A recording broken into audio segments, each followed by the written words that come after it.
મોદી સરકાર હવે એક્શનમાં આવી ગઈ છે. સરકારે સોના અને ચાંદી ઉપર ઇમ્પોર્ટ ડ્યુટી સીધી 6% વધારીને 15% કરી દીધી છે. હવે શું થશે એ જણાવું એની પહેલા મને ફોલો કરી લેજો. પહેલા કુલ ઇમ્પોર્ટ ડ્યુટી હતી એ 6% હતી, પણ હવે સીધી તેને 15% કરી દેવામાં આવી છે. એટલે કે 9%નો વધારો કરી દેવામાં આવ્યો છે.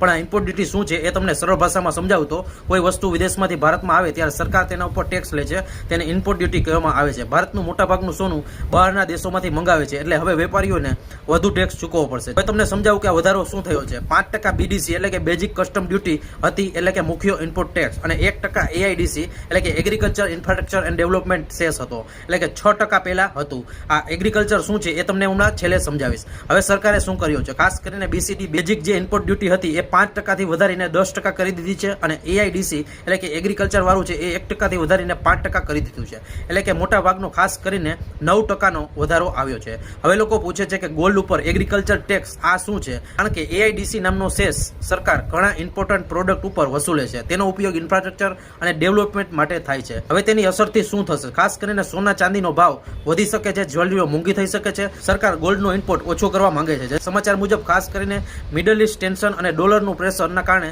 સરકાર ફોરેક્સ રિઝર્વ બચાવવા માંગે છે. ટૂંકમાં કહીએ તો હવે વિદેશમાંથી સોનું મંગાવવું વેપારીઓ માટે ઘણું મોંઘું થઈ જશે. સોનાનો ભાવ પણ વધશે, અને નરેન્દ્ર મોદીએ કહ્યું હતું તેમ 1 વર્ષ માટે સોનું ખરીદતા નહીં, એવી રીતે અત્યારે ઇમ્પોર્ટ ડ્યુટી વધારી દેવામાં આવી છે. એટલે સોનાની ખરીદી ઓછી થાય, એના કારણે ખાસ કરીને ભારતનો રૂપિયો નબળો નહીં પડે અને સોનું લોકો ખરીદશે નહીં. એટલે ભારત સરકારને પણ ખરીદવું નહીં પડે. ગોલ્ડના ભાવ અત્યારે વધી શકે છે. આવી જ અપડેટ માટે મને ફોલો કરી લેજો.